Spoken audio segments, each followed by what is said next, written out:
Hi. Yes? Would you like a seat? Okay, I gotta make a caveat here.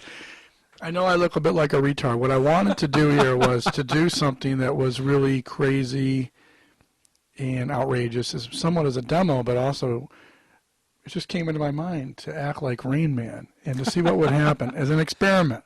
So I'm just warning you. Yeah, and these are great things to do. And also one of the things that people constantly say about Ron, and you should take that away from this interaction too, is his willingness to try new things should inspire you to try new things. Because so much comes out of being willing to try something different with a woman. And I wanted to just get her attention, but we'll see what happens. See, I'm willing to fall on my face for you, the watcher. Can I help you? Go ahead. Sure. What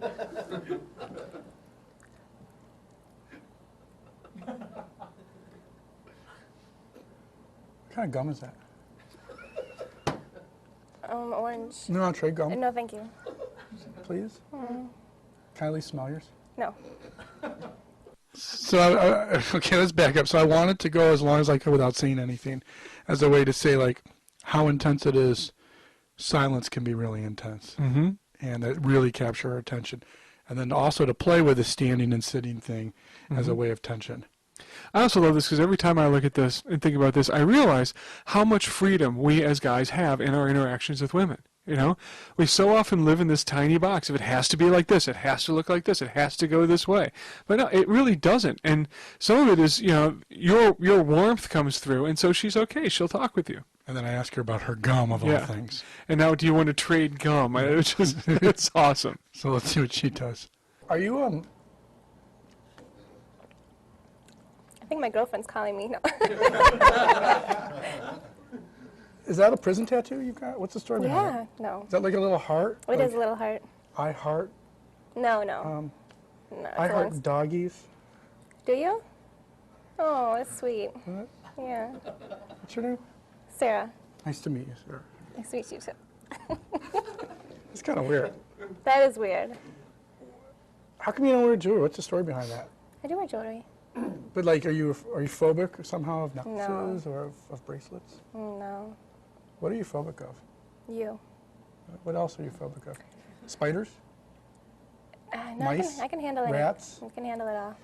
You ever know that show, what is it, Fear Factor? Mm-hmm.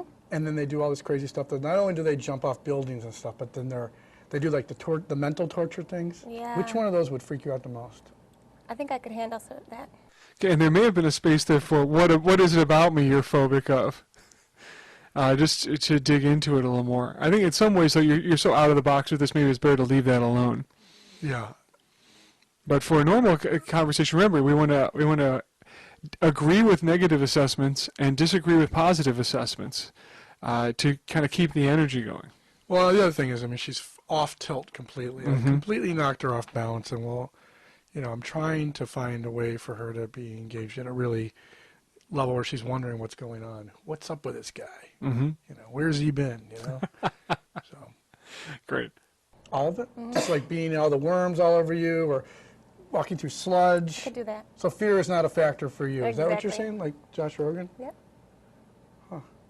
What about you? Oh, everything. I mean, I'm agoraphobic. Oh. I don't like to leave our house, personally. I don't like germs. I don't like smells. These shoes are kind of weird because who knows where they've been. I'm kind of have to wash my hands after we met. Okay. There's a lot of problems there. I see. You need help. I know. Would you help me? Do you No. think? Why not? This is a great example of emphasizing your humanity to the point where it kind of throws the woman off balance. A lot of guys, when they're talking to him or seeing him, they worry so much about looking good, but you can take so much pressure off if you're willing to actually kind of make a joke of yourself looking bad. Now, I'm agoraphobic. I'm afraid of everything. I'm afraid I'm gonna have to wash my hands after even breathing your air. I mean, that actually takes this whole question of is he strong or is he weak? It makes a joke of it. I think it shows a kind of a strength. And I wanted to polarize it against what she was saying. She's saying, fear is not a factor. I'm not afraid of mice. I'm not afraid of this. I'm like, I am. I'm completely the opposite of you. So the gender roles are swapped and da-da-da-da-da. Great. I mean, Where's your friends? these are my friends. Oh, Would you like to meet them? no, thank you. You sure? I'm really sure. Hi. Oh, nice God. to meet you. I mean, you sure? You're scared, huh? No. Really? Because I feel really, you're very intimidating. You have a very intimidating presence. Do you know that? Do people ever tell you that? Uh-huh. They do? Uh-huh. How come? What part of you do you think is intimidating the most? What part? I mean, there's scary eyes for sure. You really do have those like, I'm going to fucking kill you kind of eyes. And it's those sort of badass shoes. Where are you trying to go with all this? You tell me where you, I was standing here, you told me to sit down. I'm not really trying to go anywhere with this. Well, then, okay. It was nice Okay. meeting you. Really? Is that nice? You have to wash your hands. You sure? Like Rain Man? Are you calling me Rain Man? No. You're not? Or, I'm not calling you anything. oh, okay, with Forrest Gump? Is that what you're saying? No. Run, Forrest. Please. I had to get a shrimp boat. Right? Is that what you're saying? Okay. Okay, we can stop there. Okay. That was fun. Well, one thing I love about this, he's got her so uncomfortable that kind of anything he said that was normal at this point, or a connection, or a what's the story behind that, or what's your workout at the gym, everything would be such a relief to her. She would practically, I don't know if fall into his arms would be the right thing to say, but she would be very open to some other kind of conversation. So I can imagine you leave with this and you say, I'm just goofing around. Here's some actual question about something that shows some substance. Here's something I can share about myself. Once again, it's like they've been through that initial sort of uncomfortableness together instead of